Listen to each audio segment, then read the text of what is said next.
Bonjour. Je voudrais d'abord remercier Monsieur Salomon Shlomo Shekroun qui a accepté cette semaine de remplacer Kalita parce que pour des raisons techniques, l'enregistrement ne pouvait pas se faire. Et j'ai pensé que c'était important pour les auditeurs, ceux qui me sont fidèles et ceux qui recherchent les analyses économiques, à comprendre également ce qui s'est passé cette semaine, qui est riche en événements. Donc le premier sujet que d'ailleurs M. Chekroun lui-même m'avait suggéré est la chose suivante. Il y a eu, comme on le sait, des émeutes en France, même on parle de guérilla, et on peut se demander d'abord, pour la France elle-même, quelles sont les conséquences à court terme ou à même moyen terme de ce qui s'est passé ces derniers jours. Ce qui s'est passé donc en France, heureusement d'ailleurs, ça semble pour l'instant en tout cas, point de vue des événements eux-mêmes, décroître. Donc c'est-à-dire que certains pensent que c'est un événement épisodique, mais en fait, il est clair que la question n'est pas savoir si ça va recommencer, mais quand ça va recommencer, et bien entendu, cela a aussi un impact économique. D'abord, l'impact économique en France, qui a été fixé par le patronat français, est déjà de 1 milliard d'euros. Je ne parle pas de la destruction seulement des écoles ou des administrations, de ce qui a été point de vue économique. Et ça va coûter également, bien entendu, énormément d'argent pour l'État à reconstruire ce qui a été détruit. Ça, c'est une première chose. Il faut savoir aussi qu'il y a ce qu'on appelle des effets plus loin, c'est-à-dire en fait que la France, en plus, est très très endettée et donc ce sont des coûts qui n'étaient pas prévus et c'est évident que ça va encore alourdir, puis c'est pour la question de l'inflation, ça va alourdir la dette de la France et particulièrement, par exemple, une des grandes ressources de la France, point de vue économique, c'est le tourisme. Ça représente 8% du PIB. Et donc, le fait que maintenant les touristes, en tout cas au début du mois de juillet, sont moins venus. Et une dernière chose qui nous concerne à nous directement, c'est concernant l'allia vers Israël. Après les attentats de 95, il y a eu une grande allia vers Israël. Ça ne s'est pas fait tout de suite, bien entendu, c'est dans le temps. Il est possible que ça aussi une des choses qui va se passer. Et bien entendu, Kalita elle sera là pour recevoir et aider les Olim qui le décideront. Ce sont donc, pour l'instant, ce qu'on peut dire au niveau des émeutes en France. Le deuxième sujet que j'aurais voulu aujourd'hui euh, à aborder ici, c'est le problème des comptes rémunérés dans les banques. C'est un sujet dont nous avons parlé ces dernières semaines dans les chroniques parce que c'est une saga.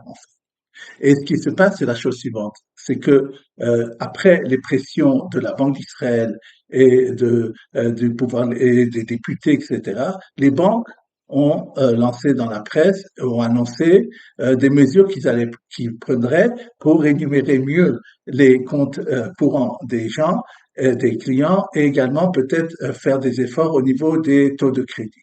En fait, la presse financière est unanime pour dire il s'agit de miettes.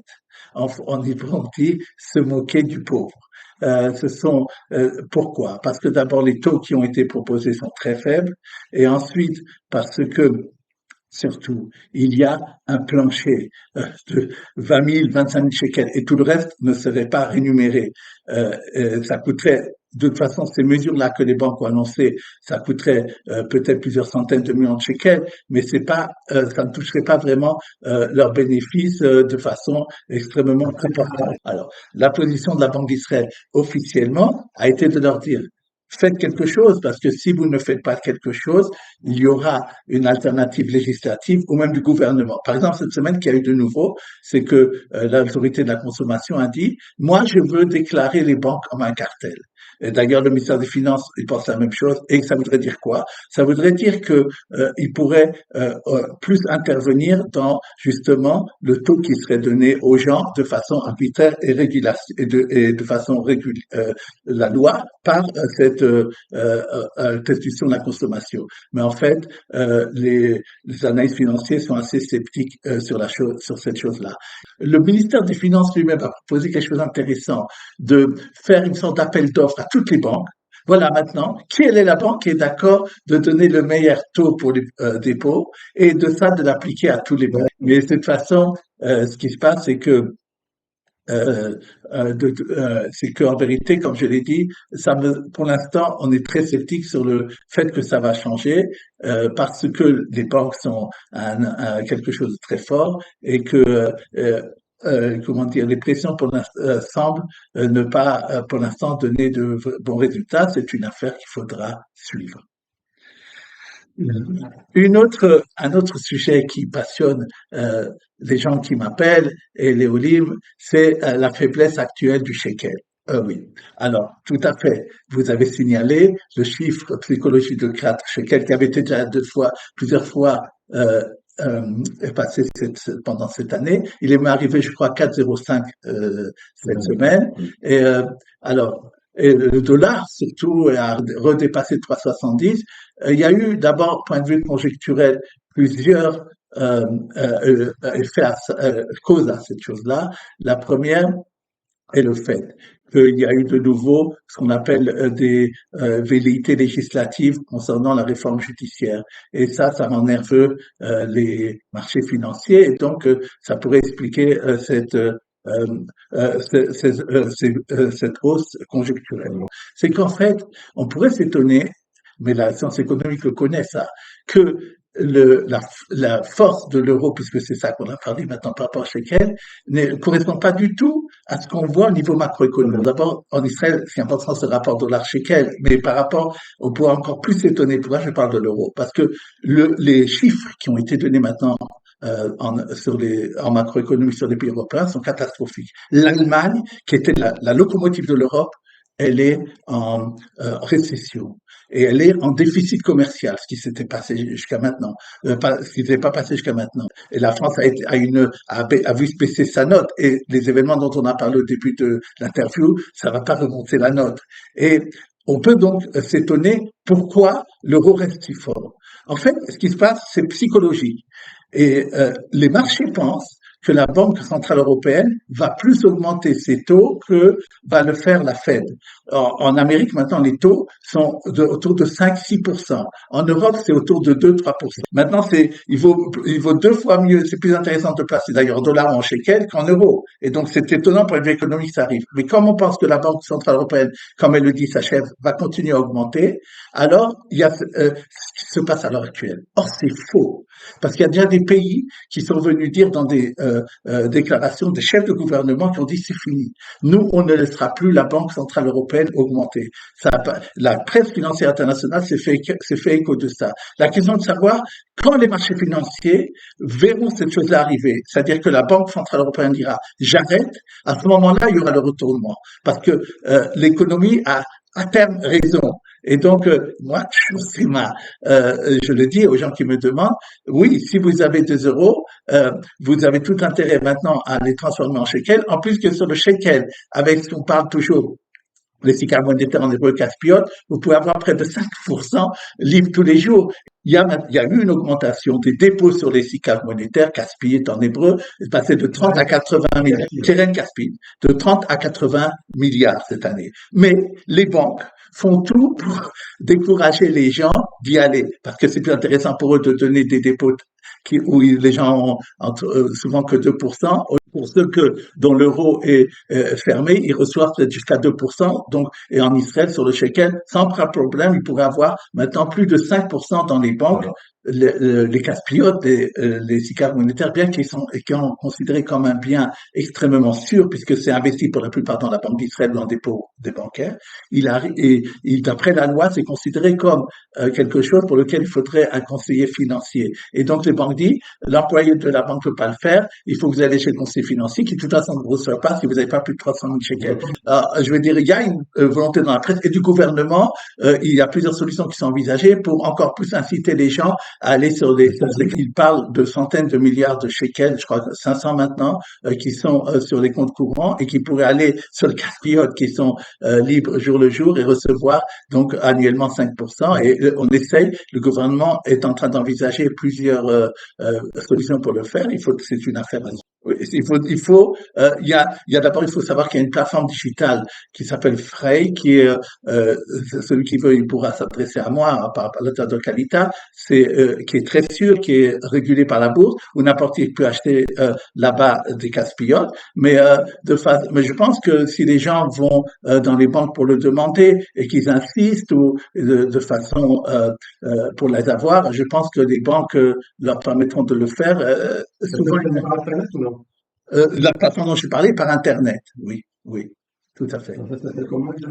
Fry, PRS YouTube, c'est une plateforme qui a quelques mois et qui est sûre, qui est régulée par la bourse et donc et qui est d'ailleurs pas chère puisque c'est pas une banque.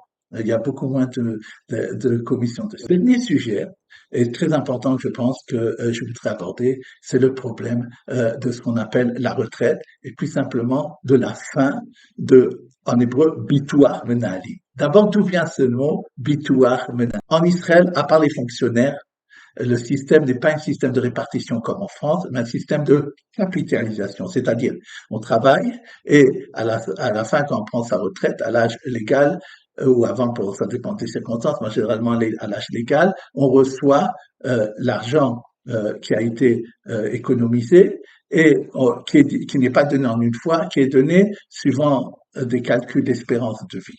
Et je vais vous expliquer, puisque vous avez posé la question, comment est le système en Israël, dont on a parlé quand ce sont les façons jusqu'à maintenant qui étaient de cotiser. Il y avait l'ancien système qui s'appelait Bitoar Menali. C'est quoi Bitoar Menali?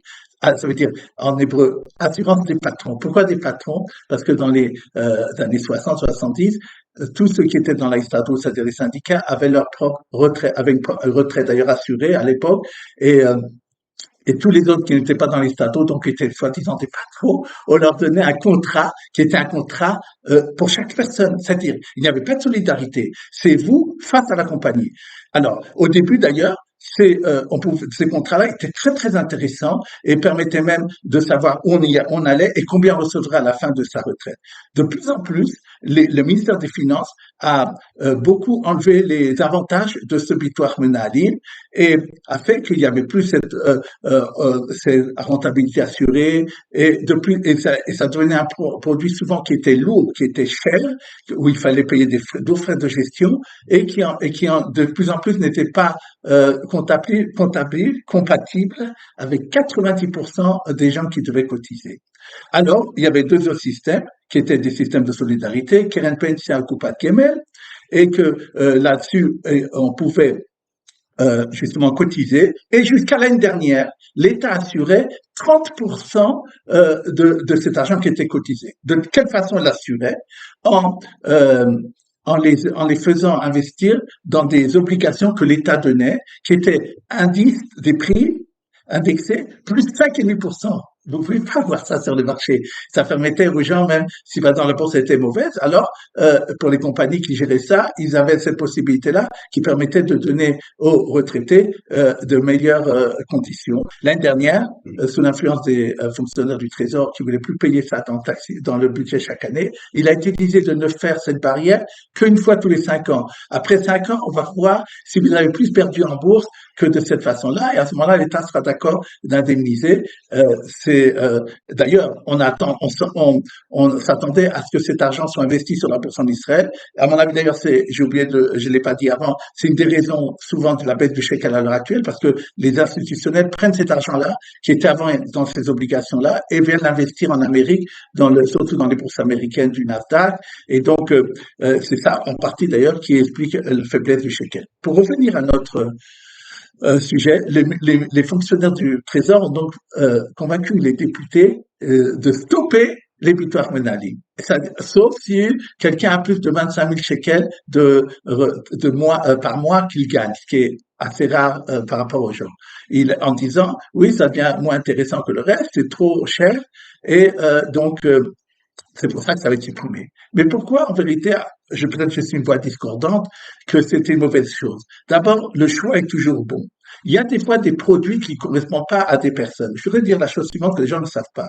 Par exemple, quand on va dans un Keren Pensia qui sera maintenant la façon la plus facile la plus courante de cotiser pour sa retraite, à ce moment-là, pendant 5 ans, pendant les 5 premières années, vous êtes pratiquement pas couvert. C'est-à-dire, si quelqu'un tout d'un coup décède pendant les 5 premières années ou a une grande maladie, eux, ils pourront dire c'est quelque chose qui est arrivé avant. Ça s'appelle Kufa Tarshara. Et donc, dans ce cas-là, on risque très simplement d'avoir cotisé 5 ans pour rien du tout et de tout perdre. Il faut le savoir. Deuxièmement, si par exemple quelqu'un s'est remarié et il a des enfants d'un premier mariage, il ne veut pas que après sa mort, il voudrait que c'est ses enfants du premier mariage qui aient l'argent pour pouvoir vivre et pas sa seconde femme.